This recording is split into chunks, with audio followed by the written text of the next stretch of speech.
인과율의 토대를 둔 과학적 이론, 이것만으로는 인간의 심리를 다 분석할 수 없다고 본 정신과 의사 칼 구스타프 융. 그는 어느 날 밤 잠을 이루지 못해 뒤척이던 중 무언가 자신의 머리를 강타한 것처럼 큰 통증을 느껴서 이 시간을 기록해 두었다고 합니다. 그런데 그 이튿날 융은 두통을 느꼈던 그 시간에 자신이 치료했던 환자가 권총 자살로 생을 마감했다는 사실과 그의 두개골에 박힌 총알의 위치가 놀랍게도 그날 밤 자신이 통증을 심하게 느꼈던 머리 부위와 일치했다는 사실을 알게 되죠. 우연의 일치. 이 두 사건 사이에는 아무런 인과성도 없으므로 그저 우연의 일치라 하겠으나 이를 체험한 사람은 정서적 충격을 받게 되니 이를 의미심장한 우연의 일치라고 볼 수 있다는 것. 그리고 융은 한 남성이 꾼 꿈을 소개하면서 이 의미심장한 우연의 일치에 대해 논한 바 있습니다. 본시 이 남성은 꿈속에서 화산 위에 있었는데 그곳은 섬이었고 화산 폭발의 위험을 감지했다고 하죠. 그리하여 주민 4,000명을 대피시켜야 한다고 외치면서 애를 쓰다가 꿈에서 깼다고 하는데요. 이 꿈을 꾼 후 며칠 지나서 그가 본 신문의 헤드라인에는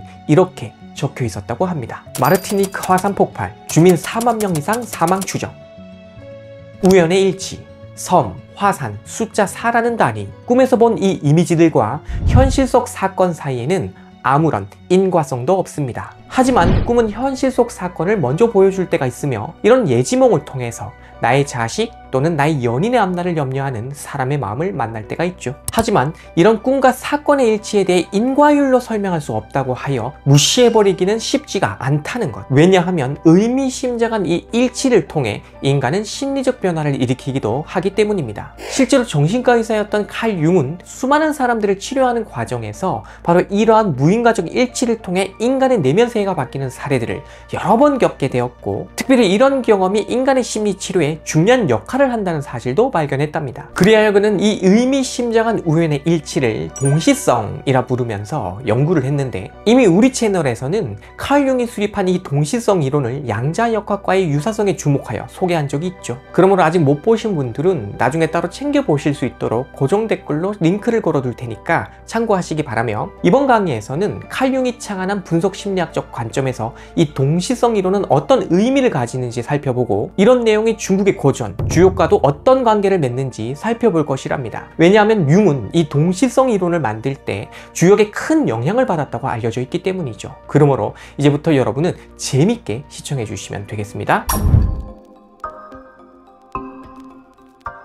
융이 창안한 분석 심리학. 본시 이것은 그가 환자들을 치료하면서 부딪혔던 기존 치료에 대한 한계와 프로이트 이론이 가진 문제점을 극복하기 위해 수입된 것입니다. 그리고 이 분석 심리학에 대한 전반적인 내용은 제가 이렇게 별도의 강의로 올려놓았으니 자세히 알고 싶은 분들은 따로 챙겨보시기를 바랄게요. 그리고 지금 여기서는 오늘 논의와 관련된 내용에 한해서만 다시 잘 정리해서 설명을 해드릴 테니까요. 기존 강의를 못 보셨다고 해도 크게 문제될 것은 없다, 이런 말씀도 드리겠습니다. 본시 융은 프로이트와 더불어서 인간의 무의식에 주목한 것으로 유명합니다. 그런데 프로이트는 인간의 무의식이 성적인 충동이나 유아적 충동 등을 의식이 억압하면서 그렇게 형성된다고 보았지만, 융은 이렇게 형성된 무의식이 개인 무의식이라고 하면서 이보다 더 근원적이고 심층적인 무의식이 따로 있다고 보았죠. 그게 바로 집단 무의식이라고 하는 것입니다. 그리고 이러한 집단 무의식은 인류가 태고 적부터 수없이 반복한 경험과 심리 반응의 축적으로 형성된 것이며, 사람이 태어날 때부터 타고나는 것이라고 보았죠.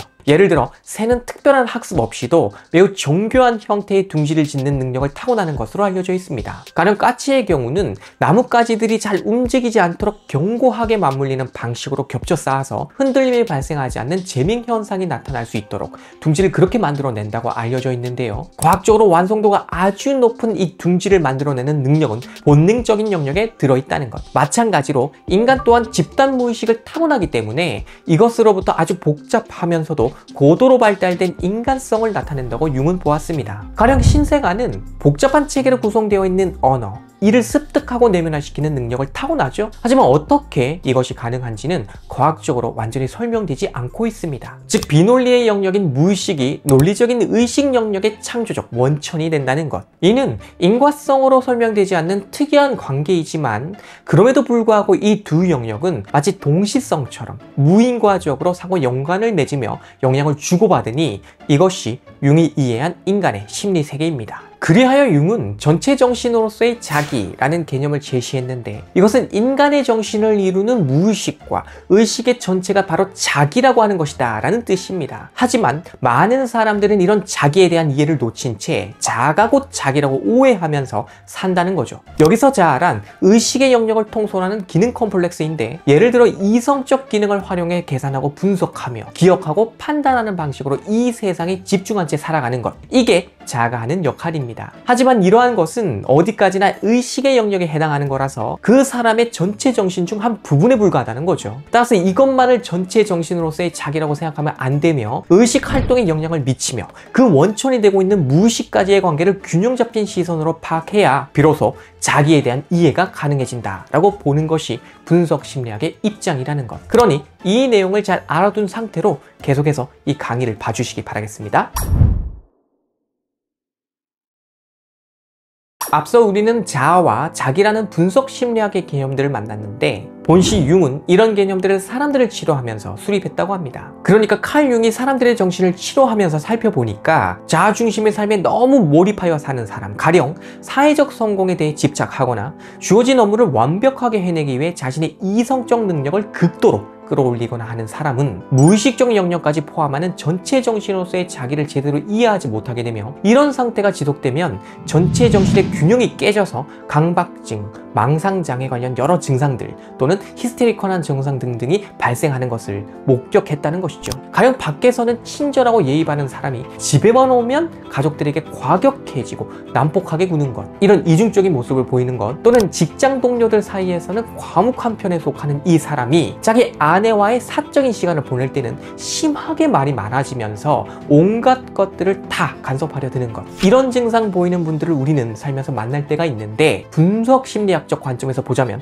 전체 정신의 균형이 깨졌기 때문에 발생하는 현상이라는 것입니다. 하지만 이런 증상 때문에 고통을 호소하는 사람들은 정작 고통의 원인을 잘 모르고 있다는 게 공통된 특징이라고 합니다. 왜냐하면 이들은 의식의 영역에서는 자기 나름대로 완벽하게 산다고 믿고 있기 때문이에요. 그러니 왜 이런 이상한 정신질환들이 오는지 이해를 하지 못한다는 것. 하지만 인간이 이토록 의식의 영역에 과도하게 몰입하여 전체 정신이 깨질 위기가 되면 무의식은 자율적인 보상작용을 일으켜서 의식에게 메시지를 보낸다고 합니다. 물론 이런 메시지는 매우 다양한 방식과 유형을 가졌기 때문에 여기서 자세히 다 설명하기는 무리가 따르며 간략한 예시만 좀 들어야 하겠는데요. 가령 과도하게 성적 욕망을 의식적으로 억누르면서 자신의 정결한 상태에 집착하며 살아가는 사람에게는 꿈을 통해 아주 강렬한 성적 이미지를 보여주기도 하며, 사람들을 과도하게 의식하느라 자기 주장을 제대로 못 펼치며 사는 사람에게는 꿈에서 깃발을 든 채 한 집단을 이끄는 자신의 모습을 보여주기도 한다는 것. 즉 무의식과 의식은 상호 보완적인 관계로 있기 때문에 무의식이 의식을 향해 보상적 이미지를 보내서 균형이 깨지고 있다는 경고를 해준다는 거죠. 이는 마치 얼죽아, 그러니까 얼어 죽어도 난 아이스 아메리카노만 마셔 라고 했던 사람이 어느 날 갑자기 찬 음료가 안 땡긴다고 느끼는 것과 비슷한 그런 원리라고도 볼 수 있습니다. 왜 갑자기 찬 음료가 전과 달리 안 땡기지? 했는데 병원에 가보니 찬 음료는 피해야 하는 몸 상태라고 진단을 받게 된다는 것. 즉 몸이 신호를 보냈다는 거죠. 하지만 이런 메시지를 일방적으로 무시하고 사는 사람들도 참 많습니다. 그래서 결국 몸에 이상 증세가 나타나게 되는 것처럼 의식에 대해서도 무의식은 메시지를 보냈지만 이를 알아차리지 못한 채 무시하고 사는 사람들이 많다는 거죠. 분석 심리학자들은 그래서 바로 이러한 무의식의 메시지를 분석하여 해당 사람에게 이 내용을 의식화할 수 있도록 해주는 역할을 하는데, 이를 무의식의 의식화라고 해요. 즉 칼 융이 볼 때 인간의 무의식이란 마치 둥지를 정교하게 만들어낼 수 있게 하는 새의 타고난 능력처럼 인간의 의식이 정교한 기능을 할 수 있도록 창조적으로 뒷받침을 해주는 그런 원천 같은 것인데, 이 무의식의 메시지를 의식이 무시하여 관계 균형이 깨졌을 때 문제가 발생을 한다는 거죠. 그런데 융이 직접 치료했던 환자들 중 한 젊은 여성의 경우는 매우 지적이고 이성중심적 사고를 아주 강하게 하는 편이라서 무의식의 메시지를 의식화시키기가 아주 어려웠다고 합니다. 그래서 애를 먹고 있었는데 어느 날 상담 치료 중 그녀는 꿈에서 풍뎅이 모양의 비싼 보석 장식을 선물 받았다는 얘기를 융에게 들려줬다고 해요. 그리고 융은 창가에 기댄 채 이 이야기를 듣고 있었는데 이때 마침 풍뎅이와 비슷하게 생긴 곤충이 들어오려 하고 있었다는 거죠. 그래서 융은 그 곤충을 잡아다가 당신이 꿈에서 본 풍뎅이가 지금 여기 있습니다 하면서 보여줬다는 겁니다. 우연의 일치. 하지만 꿈을 꾼 그녀에게 있어서 이 일치는 의미심장합니다. 왜냐하면 인과적으로 분석할 수 없음에도 불구하고 분명히 내게는 강렬한 인상을 남길 수밖에 없는 나의 꿈의 이미지와 일치하는 우연이니까요. 그래서 이 동시성을 경험한 이후부터 그녀는 지적인 분석에만 집착하는 경향이 약해지는 그런 변화를 보였다고 하죠. 그래야 융은 이렇게 바뀐 그녀를 상대로 무의식적 메시지를 의식화시켜서 아주 성공적으로 치료했다고 알려져 있습니다. 자, 이처럼 인과적 관계로는 설명할 수 없지만 의미를 가지는 두 사건의 일치, 즉 동시성은 그저 신기한 그 무엇이 아니라 전체 정신으로서의 자기를 놓치지 않도록 무의식의 의식에게 보내는 메시지의 한 종류로 읽을 수도 있는 것이다 라고 본 것이 융의 견해였다는 것이며, 그는 이런 관점에 따라 사람의 정신을 치료했다는 거죠. 다시 말해서 외부 사건과 나의 심리적 반응 사이에는 인과적 연관성이 없지만 이 두 사건의 일치에 따라 발생하는 나의 심리적 반응이 이 둘을 연관된 것으로 묶으며 이런 과정을 통해서 심리적 변화를 일으키게 되는 것이 동시성 현상이라는 것. 그리고 이 동시성 현상에 주목하는 융의 시선 속에는 인간의 심리 세계를 인과성의 원리로는 다 해명할 수 없기 때문에 그 대안을 찾고자 하는 의도가 담겨 있었던 것이죠.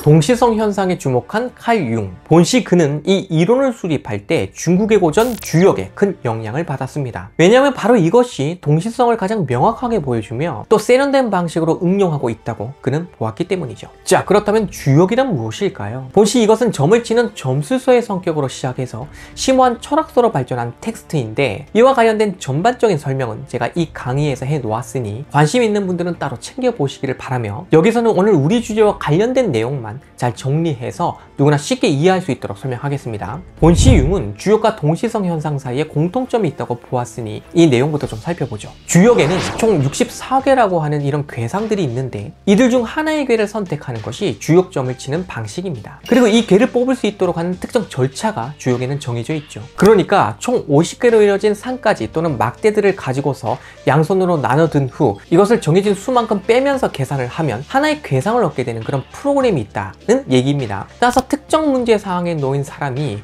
자신의 문제에 대해 어떤 처신을 해야 하는가 라고 묻기 위해 주역점을 칠 때는 저 계산 절차에 따라서 하게 되는 것이고, 그 결과로 64개들 중 하나의 개를 얻어서 이를 해석하여 답을 얻는 것이죠. 근데 질문을 하는 사람의 심리 상태와 주역에서 정해놓은 절차에 따라 괴를 하나 뽑는 것 사이에는 아무런 인과성도 없죠. 하지만 이 둘 사이에는 의미심장한 일치를 통해서 내면의 심리를 바꿀 만한 변화가 일어나기도 한다는 것. 그래서 칼 융은 이 주역이 동시성의 선구적 모델이 된다고 보았던 겁니다. 그리고 이렇게 주역에 주목한 융은 그 자신이 이 텍스트를 깊게 연구하기도 했었는데요. 그래야 주역의 영문 번역본을 서구사회에 소개할 때는 그 자신이 직접 서문도 썼죠. 그런데 이 서문에서 그는 주역을 서구사회에 소개하는 것이 어떤 의미를 가지는지 묻기 위해 직접 주역점을 친 내용도 소개하고 있거든요. 참고로 융은 주역점을 간소하게 치는 동전점을 사용했는데 이래에 얻은 괴가 바로 정괴였어요. 이것은 주역에서 50번째 괴인데 재밌게도 그 뜻이 변화입니다. 그런데 주역의 역자가 변화를 뜻하는 역자거든요. 그래서 주역을 변화의 책이라고 부르기도 하는데, 이러한 주역을 통해 서구 사회의 정신 문명이 어떻게 변할 수 있을 것인가를 물은 융이 그 답으로 변화를 뜻하는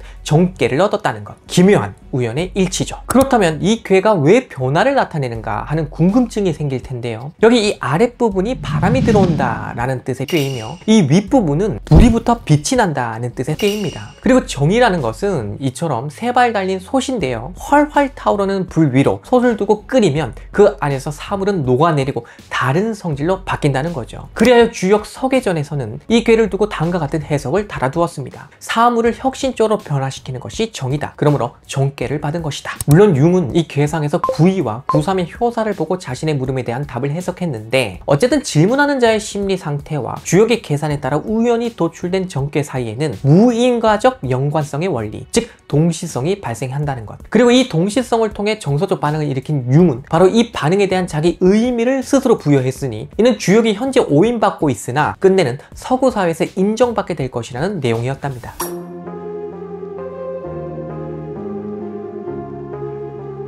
자, 그런데 지금 여기서 점을 친다라는 이 내용에 반감을 느끼는 분들도 있을 겁니다. 하지만 주역은 다른 점술서들과는 달리 그 내용이 인생에 대해 깊게 사유하도록 만든 데 방점이 찍혀 있는 것이지, 이 내용대로 하지 않으면 죽는다, 이대로 해야 당신이 성공한다, 뭐 이런 내용으로 구성되어 있지는 않아요. 다시 말해서 점을 쳐서 특정 내용을 받은 사람이 그 내용에 자기의 사고를 가둬버리고 그것만 맹신하는 것은 결국 바람직하지 않은 것이지만, 그 내용을 처세술처럼 하나의 참고 자료로만 삼을 뿐 실제의 삶은 자기 의지로 해석하여 살아가는 것, 주역은 바로 이런 성격의 체인 것입니다. 참고로 이순신 장군께서도 점을 치셨죠. 난중일기에 관련 기록들이 나오는 것을 확인할 수 있습니다. 하지만 점의 결과가 안 좋게 나왔다 해서 그날의 전투를 미루거나 하지는 않으셨어요. 그저 참고만 할 뿐 그날의 모든 계획과 전투 작전은 이순신 장군이 자신의 의지로 한 것입니다. 즉, 점괘가 안 좋게 나왔을 때는 더 신중히 작전을 한 번 더 검토하는 방식으로 참고만 하셨다는 거죠. 마찬가지로 주역은 점술서이기는 해도 그 내용이 인간에 대한 심오한 성찰과 관련을 맺고 있어서 인생에 대한 참고 자료로 쓰인다는 것이니, 이런 이유로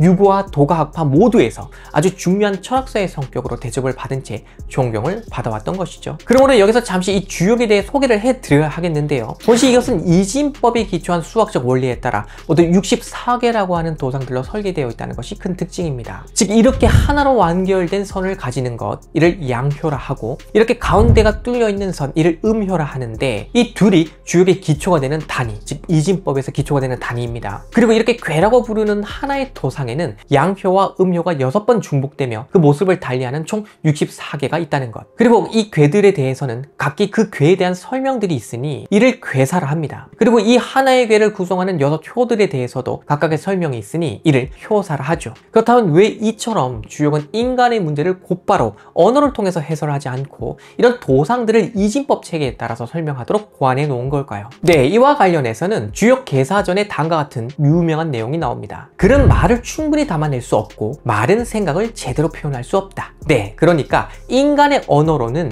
인간과 삶의 모든 것을 담을 수가 없다는 거죠. 그래서 저런 도상들을 활용한다는 얘기인데, 이는 마치 도를 도라 하면 그것은 도가 아니다 라고 말하고 있는 노자통행본 1장의 첫 구절을 떠올리도록 만들기도 합니다. 어쨌든 이러한 주역은 인간의 삶 전체를 언어라고 하는 의식행으로 다 담아낼 수 없다고 보았다는 점에서 전체 정신으로서의 자기라는 개념을 논하고 있는 융의 심리학과 연결되는 지점을 가지고 있다고 볼 수 있는 것이죠. 왜냐하면 융이 말했던 인간의 무의식 또한 의식의 영역에서 다루는 언어로는 다 담아낼 수 없다고 보았기 때문입니다. 그리고 이러한 주역은 의식 영역만 바라보면서 이것이 곧 인간 그 자체다 라고 보면 안 된다고 한 융의 심리학처럼 어느 한 방향에 대한 논의를 통해서만 인간과 삶 전체를 논하지 않는다는 공통점도 가지고 있습니다. 즉, 주역은 하나로서의 절대가 아닌 관계에 따른 상대를 중요하게 여기며 이런 상대적 관계에 따른 변화를 중요하게 여긴다고 하는 이런 특징을 가지고 있다는 거죠. 가령 주역 개사전 상편에서는 만약 건곤이 훼손되면 역을 볼 방법이 없다라고 했거든요. 여기서 건은 주역의 첫 번째 궤로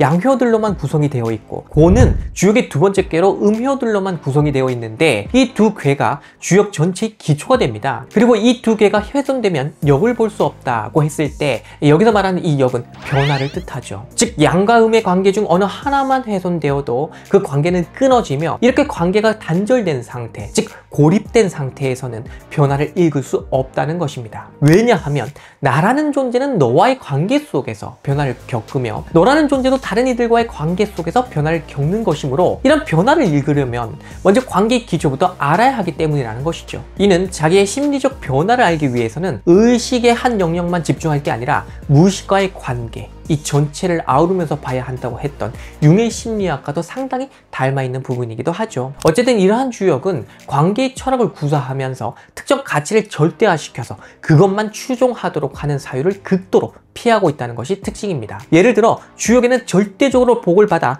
향락을 누릴 수 있다고 말해주는 궤도 없고, 도저히 구해줄 수 없는 죽음의 자리라고 말해주는 궤도 없다는 겁니다. 왜냐하면 주역은 일음 일양 지도라 해서 한 번 음이 된 것은 한 번은 양이 되며 이를 일러 도라 한다고 했거든요. 즉, 양과 음이 절대적으로 분리된 채 서로 대립하는 두 개념이 아니라 양이 극에 달하면 음이 되고 음이 극에 달하면 양이 된다는 겁니다. 마치 낮이 가장 긴 날인 하지가 되면 그날로부터 낮의 길이는 짧아지고 짧아지고 밤이 가장 긴 동지가 되면 그날로부터 밤의 길이는 짧아지는 것과 같은 이치라는 것. 즉 하지와 동지는 서로 분리된 독립된 두 실체가 아니라 서로를 이루는 관계에 있는 것이다 라는 것이고, 마찬가지입니다. 여성과 남성도 서로 분리된 독립된 두 실체, 양극단의 개념들이 아니고 서로를 이루는 관계에 있는 것이고, 우리 정치권도 마찬가지입니다. 보수와 진보, 좌와 우라고 하는 것이 양극에 놓고 서로 싸우는 듯 해도요, 서로를 이루는 관계에 있다는 것을 봐야 한다는 것이죠. 이렇게 전체성을 볼 줄 알아야 한다는 것인데, 마찬가지로 길과 흉이라고 하는 관계도 그와 같다고 보는 게 주역의 관점입니다. 이는 의식의 영역에 속하는 이성적 사고가 극에 달하면 무의식의 영역에서 신호를 보내서 전체 균형을 고려하도록 하는 것과도 비슷한 이치인 거죠. 즉 무의식을 놓친 채 의식적 사고만 하며 사는 것이 절대적인 삶이 아니며, 반대로 무의식으로만 이 세상을 사는 것도 절대적인 삶이 아니니, 이 둘의 관계를 고려하여 의식에 쏠렸을 때는